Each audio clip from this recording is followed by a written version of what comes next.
difícil, viu? Ah, já sei quem é. Didi. Renato Aragão. Acertei? Sério? Isso aí, é o Renato Aragão, o popular Didi Mocó Sorrisal Colesterol Novalgino Mufumbo. Opsite, ficou com as catracas meio cafusa? Aguarde e confie, que semana que vem tem mais. No passado, ele era um acessório indispensável. Ricos ou pobres, homens e mulheres, da cidade ou do campo, dificilmente saíam à rua sem usar um chapéu. Hoje, usar chapéu é uma questão de estilo. E não é todo mundo que tem essa ousadia, não. Mas alguns fabricantes continuam produzindo chapéus para todos os gostos, até para Hollywood.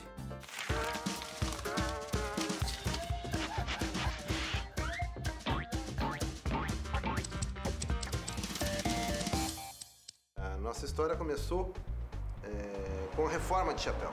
Eu digo, a nossa história no ramo chapeleiro começou com reforma de chapéu anterior à data de abertura dessa fábrica, de inauguração da fábrica. Então é anterior a 1920. O chapéu, a gente costuma dizer que ele é semi-artesanal. Sempre tem uma máquina, mas sempre tem mão. O chapéu basicamente é feito de duas matérias-primas distintas: pelo de coelho e lã de ovelha. Tanto o pelo quanto a lã sofre um processo de entrelaçamento, depois passa por tingimento, aí vai ser engomado para que mantenha o formato dele por mais tempo. E aí são os processos de acabamento: lixa, colocação de forro, a carneira, aquela parte de couro que protege, que isola o feltro da pele da gente, o forro por dentro, a banda, mas aí se foram 10 dias. A nossa linha de produto, ela gira em torno de 70 a 80 chapéus diferentes. Alguns se mantêm, são praticamente intocáveis, a gente não muda. Eu vou dizer, o Indiana Jones é um. E ele é inspirado no modelo social. Um cliente nosso, americano, que estava patrocinando um filme, a gente não sabia qual era, ele me ligou e falou que precisaria então que eu desenvolvesse um chapéu com determinadas características para esse ator usar nesse filme. Comentaram o nome do artista, mas não comentaram o nome do filme, porque era uma coisa sigilosa, não podia. E acabou porque eu indo ao cinema assistir o Indiana Jones, é que eu vi que era o meu chapéu.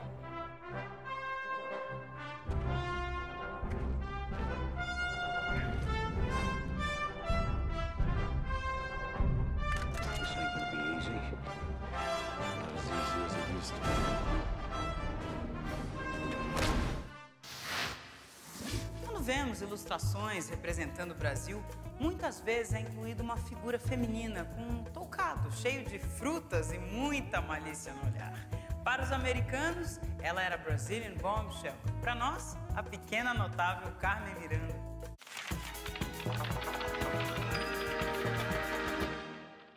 Carmen nasceu Maria do Carmo Miranda da Cunha. Sua terra natal é Marco de Canaveses, região do Porto, no norte de Portugal.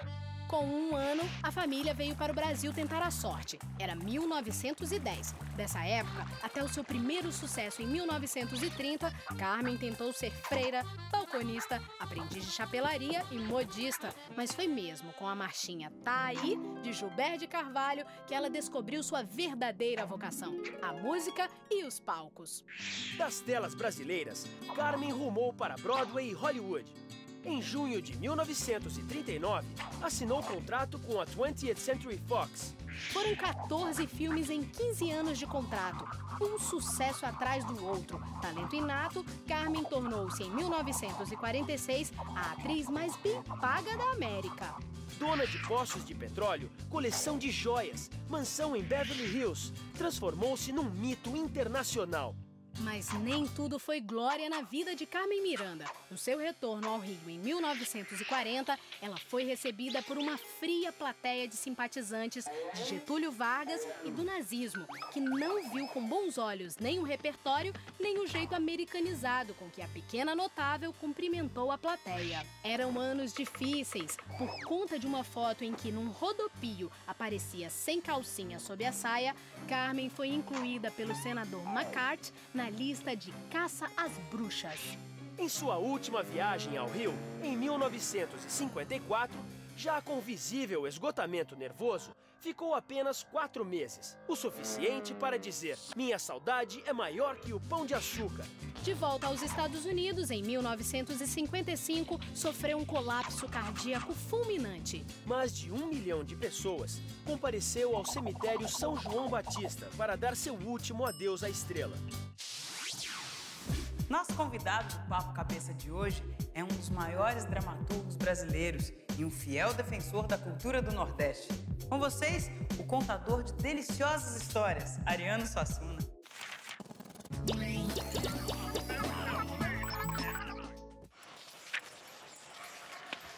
Almanaque Armorial, grande logogrifo brasileiro da arte do real e da beleza, contendo ideias, enigmas, lembranças, informações, comentários e a narração de casos acontecidos ou inventados, escritos em prosa e verso e reunidos no Livro Negro do Cotidiano pelo bacharel em filosofia e licenciado em artes Ariano Suassuna. Eu defendo a cultura de modo geral, defendo a cultura brasileira de modo especial.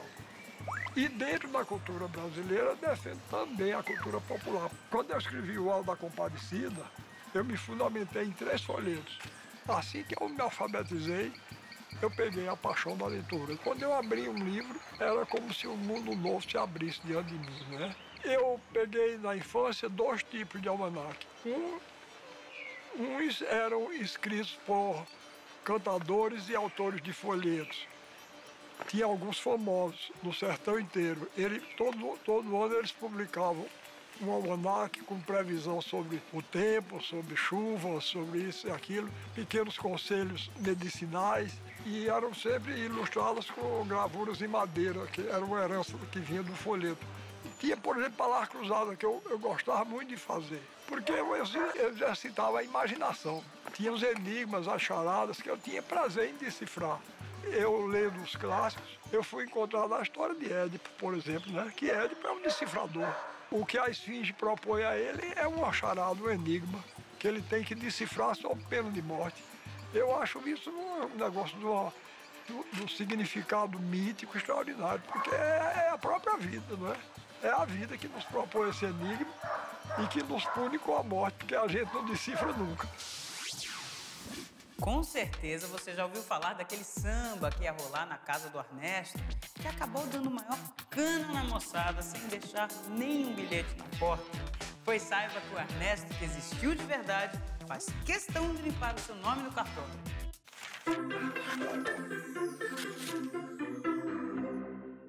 Na década de 50, Adoniran Barbosa conheceu na Rádio Record um maestro chamado Ernesto Paulelli. Na hora, o compositor chamou Ernesto de Arnesto. E completou dizendo que o nome dele dava samba. Anos depois, Adoniran compôs o Samba do Arnesto.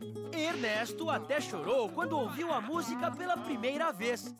Foi homenageado num programa de TV e passou a ser reconhecido na rua. O problema é que tinha gente que reclamava do furo que ele deu no pessoal da música. Ernesto queixou-se com Adoniran, dizendo que nunca convidou ninguém para samba nenhum. Adoniran, sempre espirituoso, respondeu: Ernesto, segura essa aí. Se não tem mancada, não tem samba. O tempo passa, o tempo voa e alguns jingles publicitários continuam na nossa memória. Dá só uma olhada nesse achado que tiramos do fundo do nosso baú.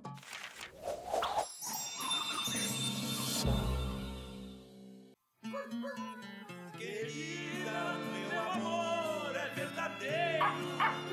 E pra te fazer feliz, eu só preciso inteiro. O tempo passa, o tempo voa. Bamerindos. E a poupança Bamerindos continua numa boa. E a poupança Bamerindos.